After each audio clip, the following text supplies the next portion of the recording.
Ayan, so welcome back to my channel. This is me again, Kuya Vlogero, at sinusubukan ko kung papaano gumawa ng reaction video gamit ang PowerPoint. So unahin natin si Junmar Fajardo.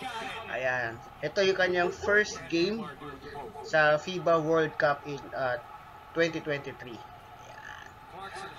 So that's another score from Junmar Fajardo, coming from a great assist from JC. Diba?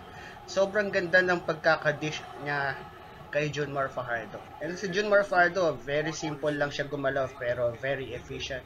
Here's another one, a great defense from Junmar Fajardo.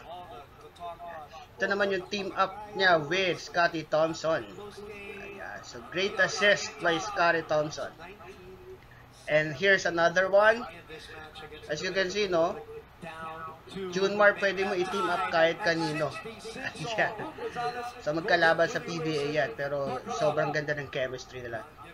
And here's another score from Junmar Fajardo, coming from a great assist.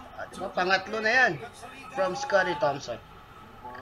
So super ganda ng chemistry nila at super ganda ng laban. So happen na nagkaroon ng breaks of the game sa kanilang first game. Anyway, thank you so much for watching. Bye!